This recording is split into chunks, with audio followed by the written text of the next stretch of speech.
Welcome everyone. Thanks for joining us. My name's Daryl Labar, and we are having a special guest today, Jonas Rapp, who going to talk about the 4 ways to improve quality and productivity of your development. Now, I'm assuming these aren't the only 4 ways, but I'm assuming there are going to be 4 good ways. So I'm excited about this presentation today. So we are recording today, and this will be posted on the events page for XRM Virtual User Group. So watch a tweet from XRM Virtual when it is posted, and feel free to watch it and share it with your friends as well. We are always looking for speakers, and so if you'd like to speak, just contact us. You can contact Julie at the email below, or contact a message to our Twitter account, and we'll get you signed up and get you on the presentation list and schedule. If you have a topic, great. If you don't, and you want to present anyway, we can help you out with that as well. And if you have a topic but you don't want to present, that's another option as well, and we'll find a speaker to present on that. So if there's something that you're interested in and something you want to know more about, we'll reach out to our community of MVPs and other speakers and see if we can line up someone to speak on whatever that issue is that you would like to hear about. So these are the upcoming events that we have currently on our radar. Right now, going on in Indianapolis, which is my backyard, we have XrmUG Focus. So the first 2 days are the financial side of the XrmUG, and then the next 2 days, Wednesday and Thursday, are going to be the CRM side of Focus. So if you're in the area, you can still show up and pay, I guess, extra to show up not registering ahead of time, but if you are going there, I'd love to see you there, and feel free to go find me out and say hi. Also after that, we have the XrmUG Summit in Phoenix this year. The call for presenters has closed on that, but I don't think they've actually picked out who's going to be presenting, what they're going to be presenting on. So look forward to hearing what everyone is going to be presenting on. And then as well as that, we also have a BAD Masterclass, Business Applications Developer Masterclass. And this is a class that is head by George Dubinsky and quite a few other developers. Right now, currently, it's only in Europe, but I believe there are plans to bring it over to the United States as well, and probably other places around the world as well. So feel free to contact George and see if you can persuade him to come closer to you if that's something you're interested in, or if you're in one of those areas, reach out and try to sign up. It should be a great class to attend. So so that's all of the upcoming events, and just as a reminder for the meeting today, if you have any questions, feel free to chat in the window, and I will get a hold of Jonas and let him know that we have a question for him, and I can even unmute you if needed as well. So let's go ahead and get started here. So Jonas is an MVP. He's been a software developer for quite a few years. My primary interaction with Jonas is interacting on the XrmToolBox with him together. He has some great tools with that. I'm not going to steal his thunder, but great tools to be able to use and use on a daily basis even. Also has been speaking at CRM Saturday 2017 in London, Madrid, and Oslo, and then also 365 in Lisbon. So Jonas is a great MVP and a great person to have and a great friend to have. And I got to meet him in person at the CRM Summit, or the MVP Summit this year, and it was good times, good times. So before I switch over to Jonas, he asked if we can get a quick poll from the audience. So I'm going to go ahead and put a poll up here, and if we can quickly get what your role is. Who are you? Are you customizer, developer, C# developer, plugin wizard, solution architect, or if you're here just for the virtual chips, because we aren't giving away any food, but there's some virtual chips that you can pretend that we have. Go ahead and fill that out.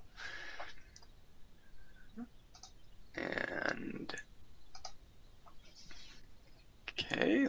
I've got 16 responses. I think pretty much everyone has filled that out, Jonas. So so it looks like we are pretty much on the developer side. No one claims to be a plugin wizard. We have some architects as well, and just a few customizers, so primarily on the developer side of the fence today. So that's good. So that's what we're going to be diving into. So, Jonas, you want to go ahead and take over? Sure, I'll take over from here, and I hope a few of you developers can come out of this as plugin wizards as well. I hope you're hearing me. Yep, hearing just fine. Yeah, great. So I'll take over the presentation and start here. And I hope everyone can see the presentation now. It's very blue and yellow. Guess which country I'm from? But I'm in very sunny Stockholm in Sweden right now.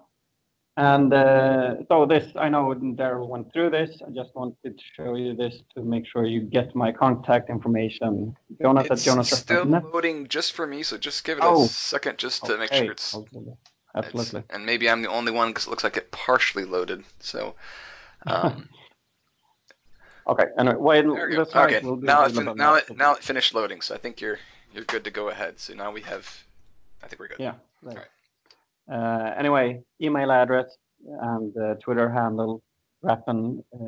Feel free to contact me. I will gladly answer any questions about this presentation or basically anything else. And as we made sure Daryl already went through this, it's really hard to raise hands when you're in a virtual meeting. Virtual hands, I can't see them, unfortunately. So let's dig straight into it. The 4 ways I'm going to talk about today is first Visual Studio extensions, which means you make your Visual Studio environment know a bit more about the CRM environment or Dynamics 365 customer engagement, since it doesn't out of the box. And the next section is C# extensions. And I think due to all your, sorry, Jonas, due to all your transitions, it's taking a little longer to refresh. But right now we're on the 4 ways. We saw Visual Studio extensions and now C# extensions. So I think we're caught up again. So. Okay. I'll just put all of the bullets there. Cool. So C# extensions, where you have classes from SDK or from other APIs you're using, and you want them to be able to make more to make your development even easier when you're basically missing functionality from the classes you're using. Then I'll go over to base classes, when you realize you are doing things over and over for each and every plugin you write or other tools that you write. You do the same thing, create a base class that handles all this for you, so you only have to write it once. And finally, it wouldn't be me if I was not going to show you a few XrmToolBox tools to sort of take you all the way go. Okay, so the Visual Studio extensions to start with. There are a couple out there, and primarily the one from Microsoft. Hope that's showing on your screens at any moment now. The Microsoft Dynamics 365 Developer Toolkit.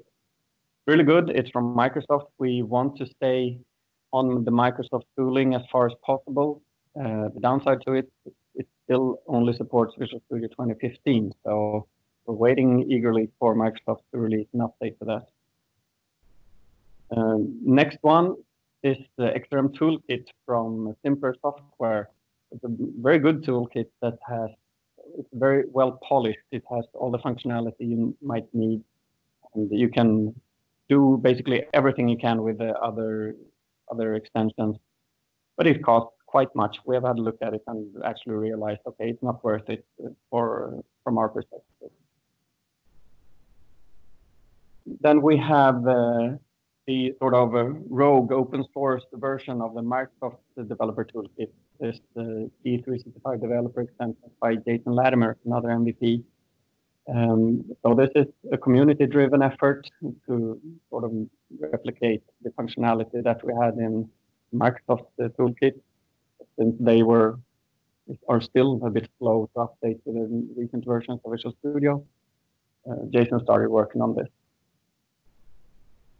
And finally, not really the same type of extension, but it's an extension that shows other ways of getting Visual Studio to know more about the CRM environment. It's a code generator which basically generates early bound classes using service util, but from within Visual Studio. That's what I have to say about those. Now let's go live. Daryl, can you just confirm that you are following the presentation decently? Yeah, it's a little bit lagging, but yeah, we're on the CRM code generator early bound thing. So yeah. Okay, great. So what I'll do next is go into the marketplace, because this is where we find the extensions for Visual Studio. I'll just search for D365, see what we can find. And the top one there is this extension by Jason Latimer. So probably a lot of you have done this, but installing these extensions to Visual Studio is really easy. I just search for it, click download, and start the pieces file to install it into my Visual Studio. And now we'll have time for the lagging presentation, since I will be live installing this. That's fine. Okay, that's good because right now we're still. I'm seeing Let's Go Live is starting to fade out, and I'm just seeing the extensions for Visual Studio family of products show up. So I don't know if it's just we have so many people on here that that we're not able to keep up or what. But I guess we'll deal with what we have to deal with here. Yeah, sure. I'll take it easy. I am currently looking at the V6 installer that wants to install to my Visual Studio 2017. And I'll stick that in because it's not really fun to look at anyway, and you're not missing anything. Okay.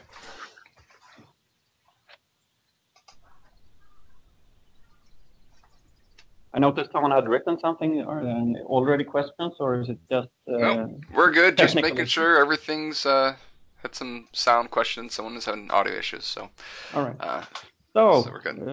The extension has been installed to my Visual Studio. I will fire up Visual Studio, and we should have these new features of Jason Latimer's extension.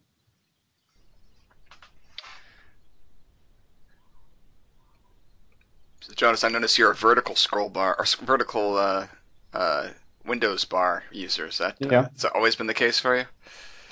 It absolutely has. I mean, I'm never out of real estate sideways, but vertically I want as much as possible.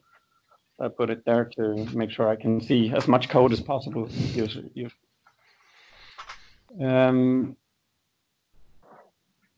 Now I am in Visual Studio. I want to create a new project. I hope the image is following you. You're on a get started screen for Visual Studios. I think we're doing a little better. Oh, that's great. I'll let me hold here for a while.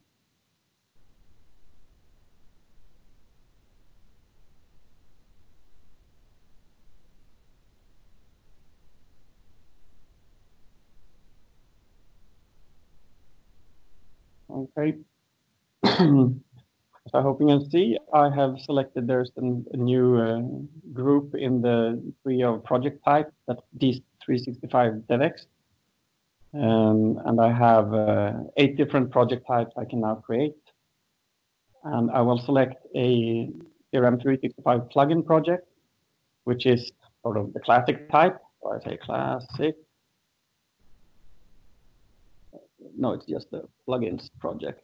And I will call this solution XrmVirtual.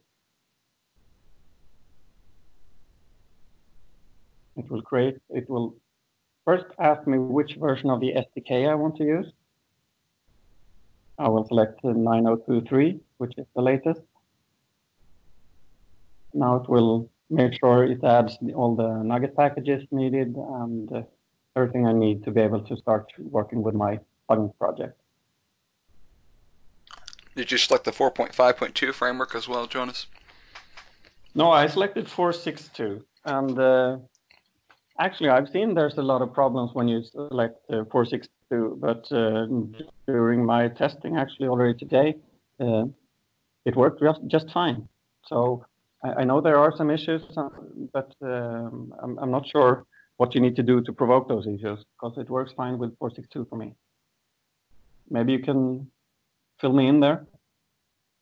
My understanding was that .NET 4.6 wasn't installed in Visual Studio Online, so you wouldn't be able to use your plugin online, although you needed a 4.6.2 if you wanted to use the default settings to be able to connect to CRM without a Yeah. plugin.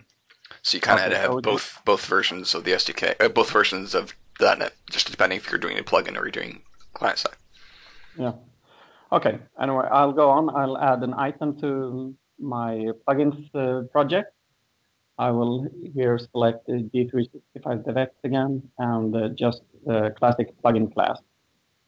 I'll call this classic since you will see it only has the default layout from the SDK documentation. It's a class that inherits plugin interface, where you get the service provider in the execute method, and you have to manually initialize tracer, plugin execution context, organization, service, and so on. And this makes each plugin class look very bloated with the stuff you don't want to do every time. So instead of that, I will create another class from his extensions. I'll create a plugin base class. So this will take care of a lot of this for me. Notice it adds some references. And I have a plugin base, which we'll look at later, that will add now the actual plugin that uses this base class. So this is a new style plugin. All right, so I'm still looking at your classic class. Yep, okay. So I'll hold for a moment here. Yep. Maybe that's the downside to doing this virtually global wide. Yeah, maybe it would help if I was a lot closer to you. I don't know. Yeah. Someone is standing on the cable under the Atlantic or something. Yeah, I could see that. So are we approaching my So we just finally style? got to the new style base class, and now Yeah. we're under the to-do. Yeah, exactly. Great. All right. And here we can see we have another version of the execute method that we have in the classic code. And it takes a local plugin context, which is a custom class created for this plugin base it's using. And we can have a look at this, the local context. I realize this is going to be really hard to follow since this presentation is basically based on me coding and watching what I'm doing. But the local context contains a service provider, which is a service provider passed to the normal execute method, and a trace method, so you can write to the trace log. So you don't have to write the code to extract the tracing service and so on. This is a bit thin to me. I'd really like to be able to access the plugin context, plugin execution context, and also the organization service to work with the SDK or with the endpoints for CRM. If I look in the local plugin context class, I see that there is an organization service and a plugin execution context, but they're just declared as private. I'll simply change those to internal. There's probably a reason for Jason to do it like this, but this is the benefit of using an extension to Visual Studio, which gives me templates for the classes that I can use instead of using an external library, adding a nugget package where you just have the class the way it is and you cannot do anything to change it. Now I get a good template, I get a good head start by using this template, and I can add whatever I need, what I want to do with it. So I changed are we up to looking at the plugin base now? Yeah, now it's internal. So any idea how the organization service is supposed to be accessed if it's always private? Actually, no. But like I said, this is the upside to using extensions like this. I can change it the way I want, just taking advantage of the head start, I guess. I'll have to ask Jason, see what he's thinking there. Okay, cool. I'll have to do that. Yeah. So now if I look in my plugin class, I see that I can also access the organization service and plugin execution context. And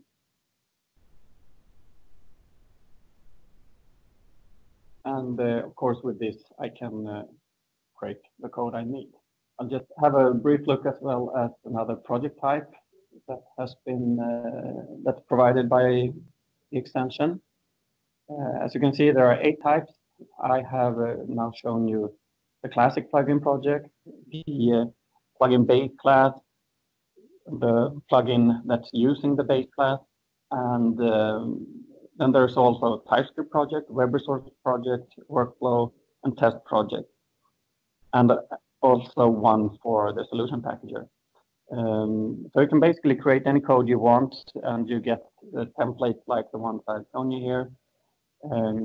If we just briefly create a console application project, you'll again select which version of the SDK you want, just like we did for the plugins project. And this is really simple one, only will actually start with showing an app config file where you specify your connection string and the program that initializes the CRM service client. So this is no rocket science. It's just that you get help setting it up. You don't have to do it whenever you want to create a console application, as in this case.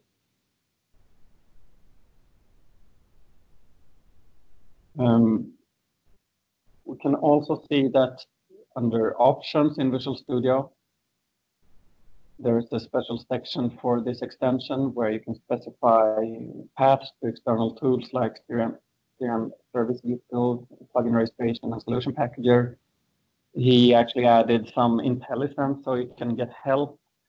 I haven't tried this, but it's with entity names and so on if you are not using early bound code. And you can specify that you want to add some extra logging and a bit configuration possibilities for the extension. And then, of course, now we've looked at the template part of this extension. The other big part of it is that you can access the plugin deployer, plugin trace viewer, web resource deployer, and so on from within Visual Studio. You just right-click on the solution in the Solution Explorer, and at the bottom of the menu, you find the 365 developer extensions and the different tools that you can use.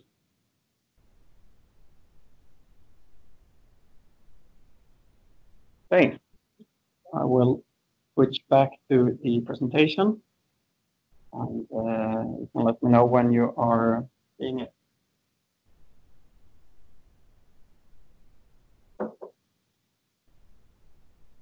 Should be blue and yellow. Not yet. No. I think just like our flag. We're actually quite pleased with our flag today as we won the Hockey World Cup yesterday. Again, I might add. I'm wondering if it's almost CPU bound to your computer, because whenever you were doing just simple IntelliSense within your code, it was showing just fine, but whenever you added something new or opened up a menu or something, it seemed to bug out. So yeah. Okay. Are you showing the PowerPoint? Now I'm in PowerPoint. Let me do this. We'll show PowerPoint without the full screen. Maybe that's easier for the PC. All right. And as I told there before this, my PC decided to get the 1803 update of Windows just this afternoon, so it's not feeling really quite as well as it did. Anyway, I'll start talking about the C# extension. As I mentioned in the beginning, this is where you have classes that are sealed or that you cannot extend the way you want or change the code. You can add your own extensions to make it work the way you want. Jonas, are you sharing the presentation or the screen? I should be sharing my screen. I think it lost it. No, it actually lost my sharing. And that's why I didn't see anything. And I kicked it in again now. All right, now we're loading. All right, now we're seeing infinity as we see everyone that's in the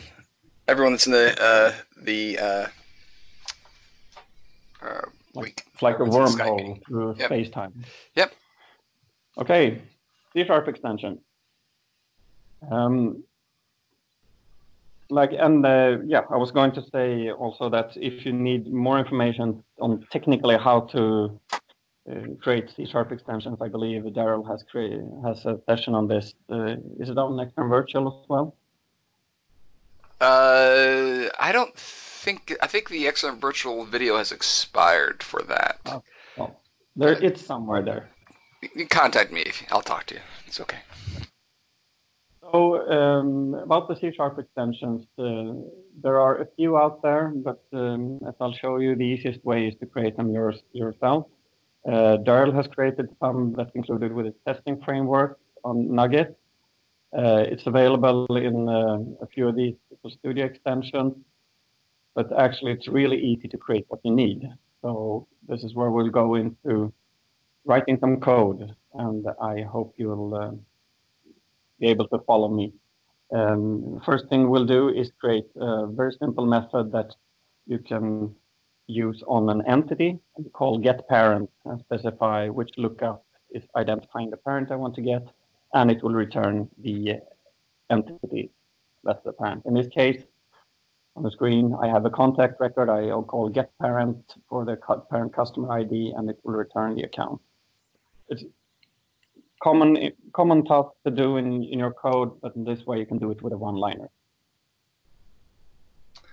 All right, we are still on the PowerPoint C# extensions. Yeah, I just switched to Visual Studio. Okay. What I'm doing, which you will be seeing, is I'm creating a class called SDK extensions. And it's well, that's exactly what it is: extensions to the SDK classes. So it's public static class, and I will add public static method to it and use the syntax for extension method. In this case, I am going to create this getParent method that returns an entity, and it's called getParent. Take an entity as parameter, which is the child record in this case, and the organization service to be able to query the database, and then the name of the lookup attribute identifying the parent that you want to get. And finally, which attribute you want to get from the parent.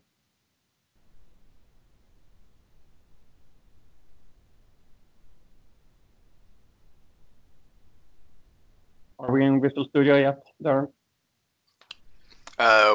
We've just exited the PowerPoint presentation, and now we're on the actual PowerPoint itself, like the actual the slide thing. So, okay. Now we're in Visual Studios, and we're typing params string Great. columns. So first, I want to check if the child entity, the contact in this case, in the example, if it even contains the lookup attribute. If not, it's not possible to get it. So if not child, it contains the lookup, return null. And then I could add other checks as well, of course. I could check that the lookup attribute is in fact an entity reference, otherwise it would be really hard. So there are a few different things you can do here to make sure that the code always works, and you don't have to assume that things exist that doesn't in this case. I will just assume for now, since we are a bit laggy on the connection, that I will get the lookup attribute as an entity reference.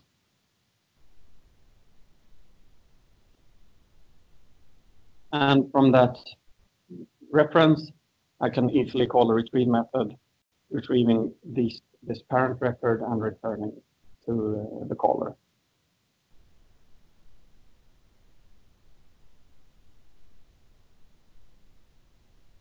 It was actually probably a bit easier to follow when you had the live screen in front of you.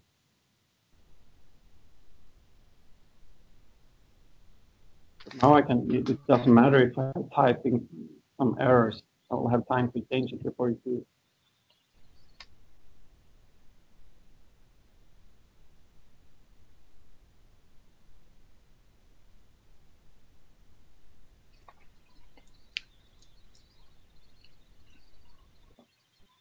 I'll hold there for a while. The code is done, so I can see what I've done here. Checking that the lookup attribute is available in the child record, extracting the parent reference as an entity reference, and calling a retrieve using the service passed to the method with the logical name and ID of the parent reference and the columns that I selected that I want, and return it to these. Going into my new style plugin, I would use this method, so I can do find my contact and extract it from the plugin context, which I have made sure it's available on this local context.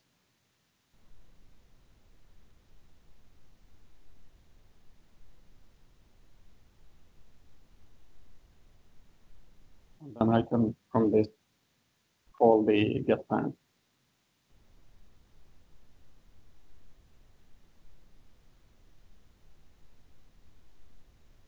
And passing the parameters that I needed in this case.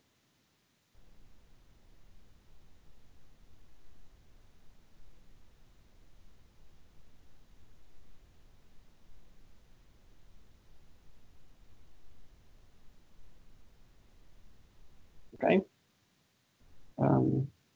Another thing I wanted to show you is the intelligent. It's really bad when you want to show something you lost the name for. When you have an addition to Visual Studio 2017 that suggests, when you get this IntelliSense, you can get the most popular methods and properties is actually put at the top of the list of available methods and attributes. Really useful, really good help, and that's an extension as well, I think, so far, and it helps programming so much. If you can see it, it's when you get the drop down after you press the point, the dot, you get a small star and then the favorite method. So Jonas, is that the favorites of the people around the world, or is that just your favorites? Whose most use is that? Yeah, it's actually the people around the world. So it also gathers information about the usage in Visual Studio, how you access the methods and properties of this class. So somewhere this information is aggregated to make sure we get intelligent proposals. It's really usable. I hope you can see my screen now. This is a very simple example. I extract the context from the plugin execution context, and I call get the account from the parent. Yep, we're looking good. I wouldn't switch back to PowerPoint if I were you. Okay, I will not switch back to PowerPoint. So what I'm doing in this case, I would actually add quite a few more extensions. For instance, this get the target entity from the context. That's something you always write, and you write your inspector methods to make sure that the target is actually a contact or account or whatever you want. So having that in extension method really helps as well. So I'll create one of those, just make sure to show you what it can look like. Get target method from a plugin context.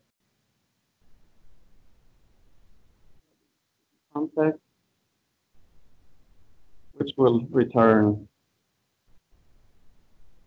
the entity just in the way I wrote manually in the plugin class.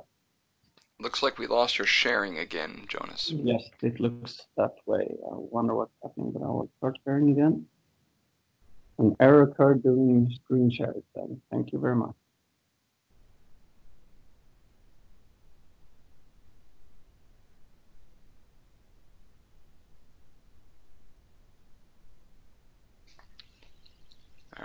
So I type in target, so are we on?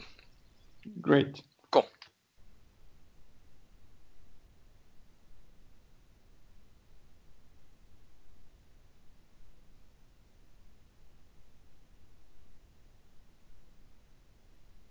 So this is a very short version of that method, checking the type and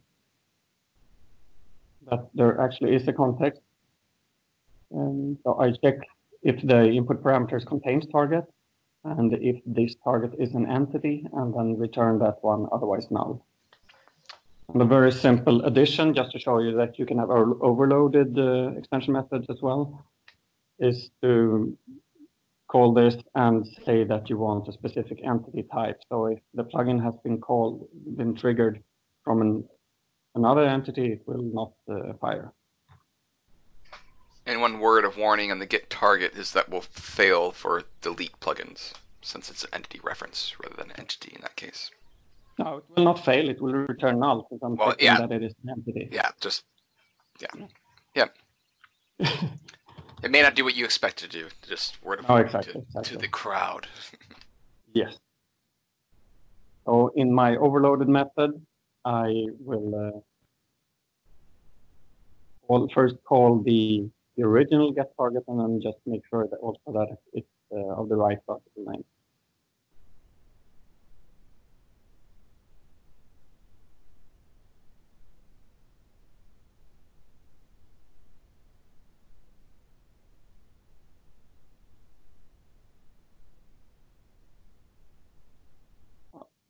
Could be written in an easier way, but you get the picture.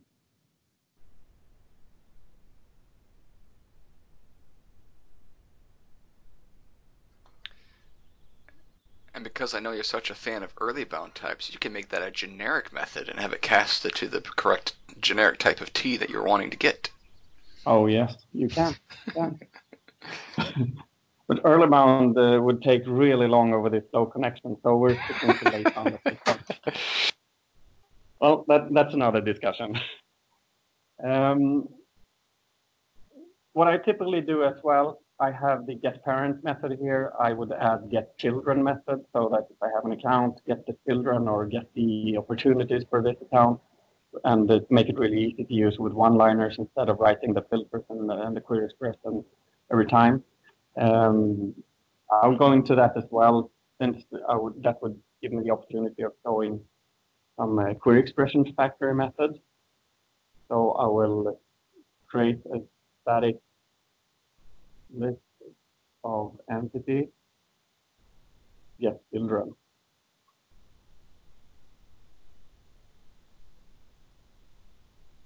And when you get the children, you of course also have to specify the name of the child entity. It's not enough to enter the lookup attribute.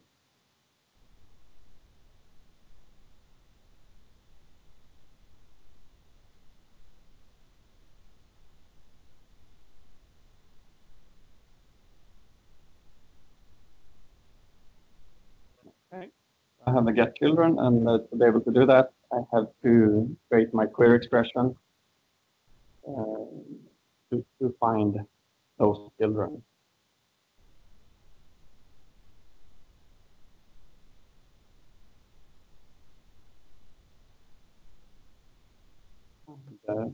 Creating a query expression, I know you can do that inline in the constructor, everything. I will not do that. I will do it the easier way when you're typing like this.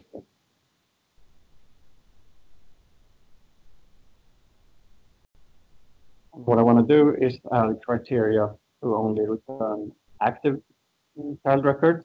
And in this case, I'm not taking in regard that the state code can mean different things for different entities. I'm going with a standard one that the state code should be 0. Just to show you the advantages of using already existing extensions for that.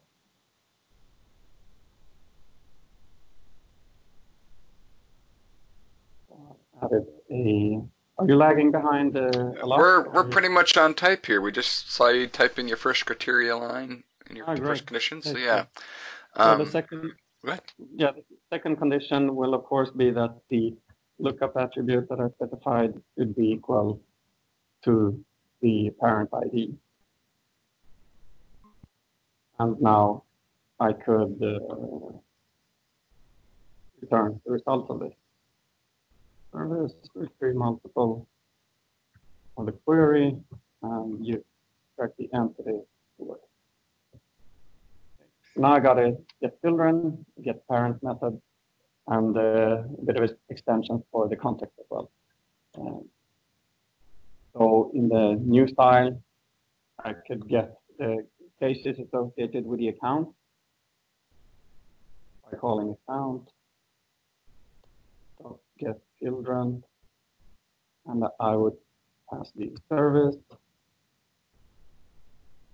say that I want the incident, and the lookup attribute on incident to identify the account is customer ID, and then a few columns from the incident with the type.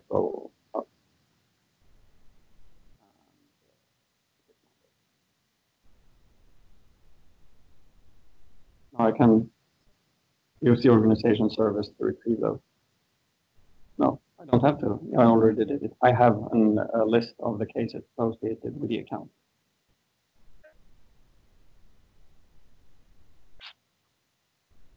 Okay. So next thing I want to do is go and look into the plugin base to create the base classes. We have this plugin base here. I will work a bit with it to make it even better to use. This is the generated class, the plugin base that where I changed organization service and plugin context to internal. I will add a method there I find really useful for retrieve multiple. You say, okay, why would you want to do that? There's a retrieve multiple on the organization service. Yeah, but in this way, I can encapsulate it and make sure I have the logging and timing that I want. So internal entity collection, retrieve multiple, and pass the query base to that.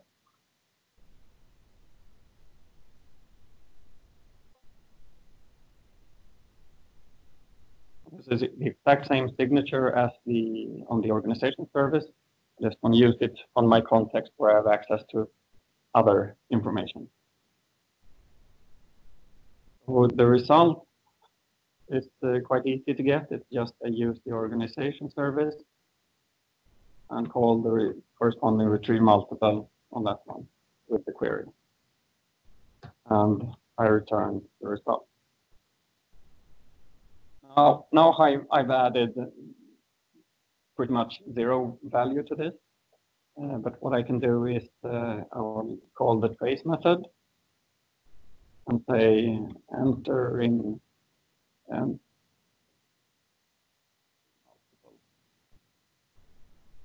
I can check that if the query is a query expression, I can dump to the log to which entity I'm querying.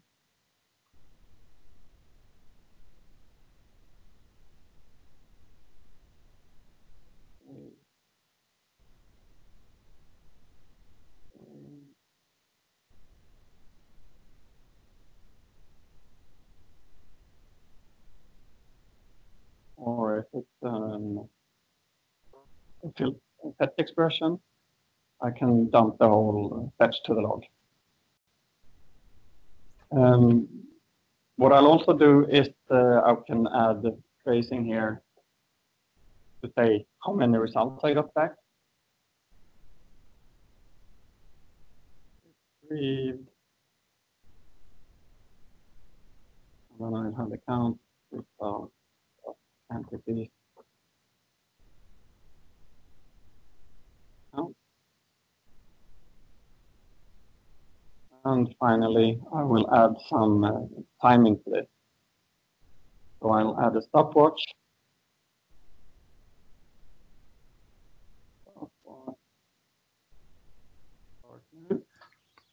While you're adding that stopwatch, I'm going to I guess toot my own horn. The dlib to XRM extensions has a extension for taking your query expressions and converting them into a SQL statement. So if you wanted to, you'd be able to see the actual queries that are being called if you just reference that library from NuGet. So, no, this is all great, Jonas.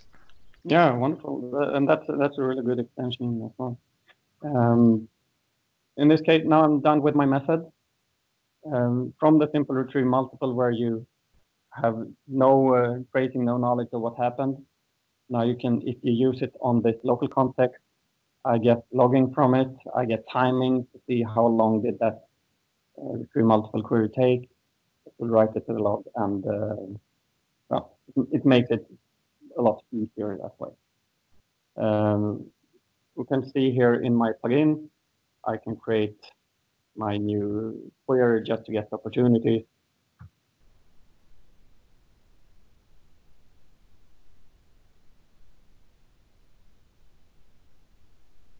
I will not add any filter at all. I will use the local context of the retrieve multiple. Is the sharing working? Yeah. And in this case, instead of using local context dot organization service retrieve multiple, I just call the retrieve multiple on the context, and I'll get all that for free. So next thing I would naturally want to do is utilize this in my extensions as well, where I had this retrieve multiple to get the children. But to be able to access this local plugin context from other classes, I have to remove or move the declaration so it's a standalone class. Now it's declared inside the plugin base class, and it does not affect the existing code. I should probably create a new file for this, so I'll have it in the same one. So now the local plugin context is known by my whole project here. And instead of the organization service to my getChildren method, I'll pass a local plugin context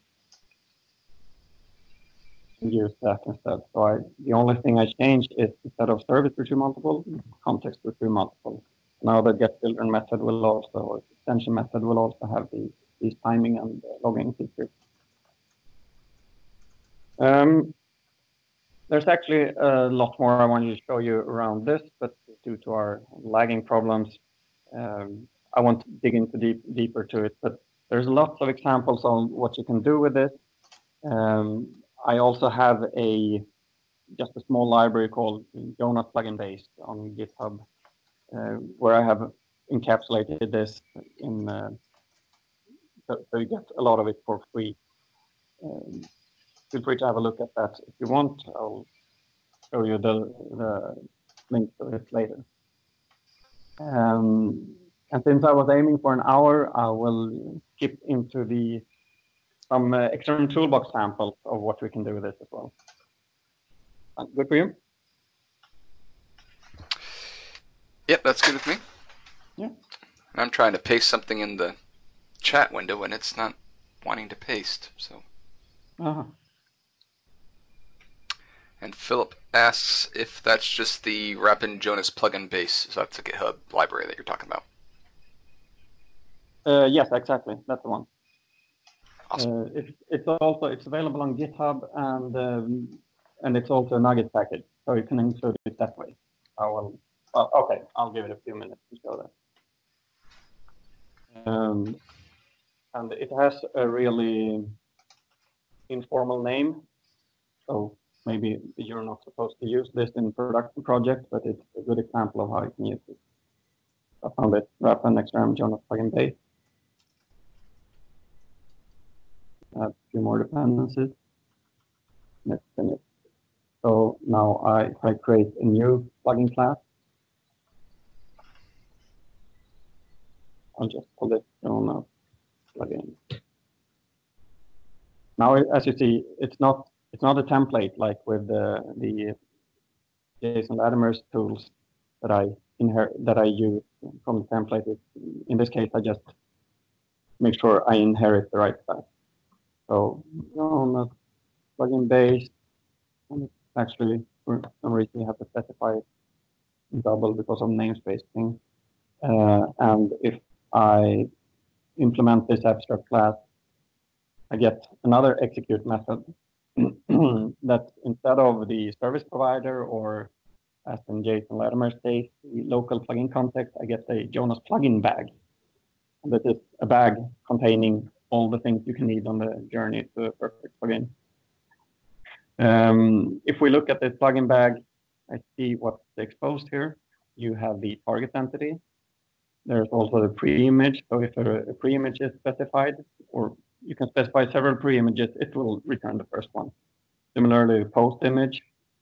And then this thing that I find extremely useful, complete entity. It takes the target image or the target entity, adds whatever attributes available in the post image that was not in the target, and if there's anything in the pre-image that was not available, we'll add that as well. So in the case I have where I retrieved the account from the contact, the way the plugin is written right now, the account had to be updated on the contact to be able to work this, and otherwise it wouldn't be on the target entity.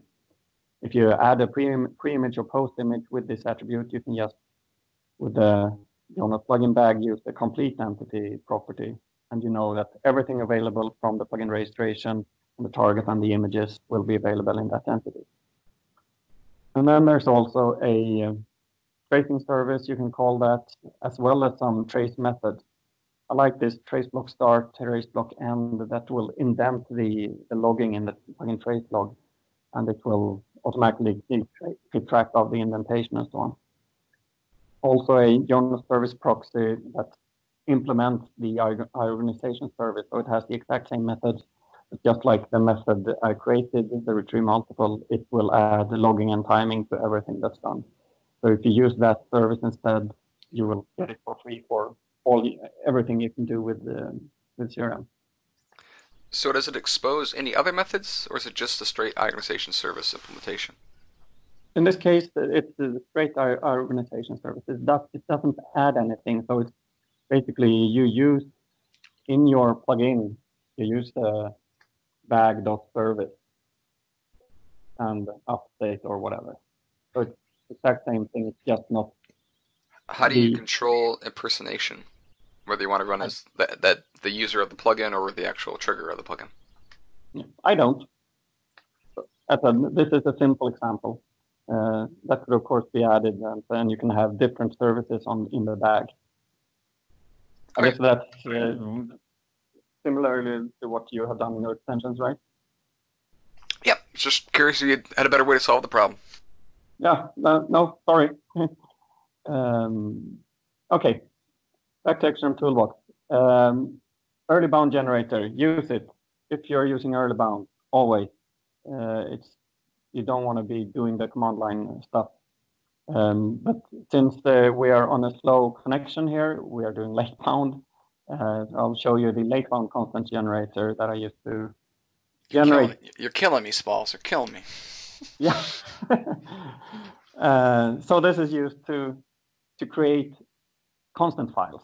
It may sound like something from that you would have used many years ago, but well, I like it that way. It's simple, you know what you got. So in this case, I load the entities from CRM. I say, where do I want to have the output of this? Should I put it in one file or one file per entity? And the file name should be a namespace in this C#. So it will generate a C# file with all these constants. A bunch of ways to filter what you see here. I will select my virtual solution and see these are the entities I'm working with. I just select the account. I select the case. I select the contact, and now it's automatically checking all attributes. So it will be a large file. I could select the one that I only want to work with. The options for these constants, do I want them to be called by their display name, schema name, or logical name? If you choose the display name, it will try to remove all the funky characters that might occur there. It's not perfect yet, but it's pretty good. It will also add the XML documentation, so you have for the properties or the description or both of the attribute, it will add that as the XML documentation in the C# file. You also get attribute option set with the values there as well. What I usually do is when I've created the setup I want, I save this configuration, and I'll find this folder. I will save it as my late-found content generator config. That way I can easily load the configuration file, generate them again when customizations have been made to the system, and have a new constant file. I generate the constant. We'll just briefly look at what happened in Visual Studio. Add this file. Existing item. This is the one. If we look at this, we see, okay, there's an account with all the constants, the case, the context, and so on. And briefly, if I want to use this instead, in the code I have written, instead of current customer ID attribute on contact, I will call contact. So I know that's company name, since I now use the display name of the attributes and entities. And like this, I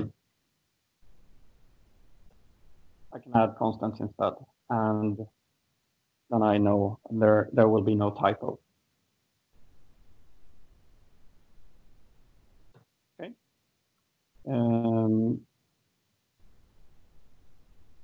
Next step, I don't know about you, but I'm always using the plugin registration tool from XrmToolBox. I have the connection already there. I know from Microsoft they're saying there's ways to configure the plugin registration tool from the SDK so that you can store your connection somewhere instead of just remembering the last one. But well, as long as I don't have to do any of the new stuff, then I'm really good with this, and I have it in the same environment that I'm always using. We're not registering anything right now. Plugin trace viewer, of course. I can show you a bit of what has been generated earlier today when I was testing this out. For instance, this is a trace message from my Jonas plugin using the Jonas plugin base. And as we see out of the box, it dumps information about the context, what triggered, what stage, mode, etc., what entity was triggered, and also this incoming contact. It had 3 attributes: contact ID, job title, and parent customer ID. We see that the job title changed from owner to janitor. Someone was demoted, I guess. And the parent customer ID changed as well. And then the logging, where you see also the trace start, trace end, and the retrieve multiple method with the timing in. So that's just a brief example of how this can be done. Another tiny little plugin that is really helpful when you are working with your plugins, changing it, updating, compiling, and then you want to need to go into the plugin registration tool or have some other method in Visual Studio re-registering it, is the plugin auto updater, where I just select, okay, this is, oh, it didn't go there. I never compiled it, sorry. You select an assembly to look at, and as soon as you compile in Visual Studio, or the file is updated, it will automatically update in the CRM environment. So you recompile, and then you can test it in the environment instead of having to do all this 53 clicks to update the plugin. Finally, I will show you sort of crazy, insane plugin for XrmToolBox called Code Now by Alex Vega. This is a plugin where you can type code and execute it. So it compiles and executes against your CRM environment. You can do basically whatever you want. In this case, I'll just show you a sample that is included. we have a sample that lists account names. So we can see this sample code has a fetch XML, fetch the account, and retrieve the name, loop through them all, and log the names. It knows what usings are necessary for this, and you can actually compile this to an exe file. So you can write your code that would update information or log information in the system, compile it using this without having to do anything in Visual Studio, send it to the customer, run it on your environment. I think it's quite insane, but it's interesting. If I run this, of course, as expected, I see the account names listed here. So as you can imagine, you can do pretty intense stuff with this, affecting the environment. I would believe sysadmins don't really like this tool, as anyone knowing a bit of C# can do what they want. Well, of course, that's allowed according to the security roles. Yes, of course there as well. So a quick question, the plugin auto deployer, I'm not seeing that in the plugin store. I think it's part of the InnoFactor tools. That one contains 3 or 4 different plugins. Okay. You should be able to find that there. All right, I'll give that a shot. And I know I met a Ukrainian developer at Xrm in Dubrovnik earlier this year who had made changes to that tool, so you can point out several different DLLs. I asked him for a pull request, but it's still internal. I haven't been able to get in touch with him. But it's a simple, quite stupid tool, but it helps so much.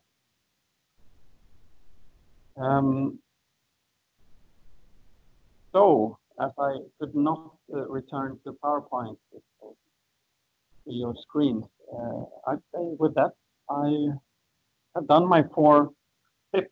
And to recap, were Visual Studio extensions, make Visual Studio know a bit about CRM. I'll switch over to the presentation because I think it might go a little faster on mine if that works. So, helping you, we get to go see everything that you did. Yeah. And actually, the last part of your presentation went great. So, all right, you got links. Okay, yeah, there are a bunch of links to things I've talked about. And I guess you somehow will be distributing the presentation. Yeah. And after that, there's basically a big thank you slide with, again, my contact information. You started with, feel free to contact me. I'd love to hear from you, what you think, or if you have any questions around this. Oh, awesome. So you heard it from Jonas. If you have any questions at CRM, go ahead and tweet him. Anything at all. Anything at all. Yes. Or about hockey. Or about hockey. Or American football. American football as well. Yeah, there were. Yeah. Okay. All right. Well, awesome. Well, thank you very much, Jonas. Are there any questions in the chat before we sign off? No, we're just a little bit past the hour here, but with all the slowdown and the network connectivity, the first part of the presentation, I want to make sure we have that open. Yes, Jessica, the recording will probably be out Friday if I get lucky, or maybe next week. Just depends on the time I get to go through and do that. So, any other questions?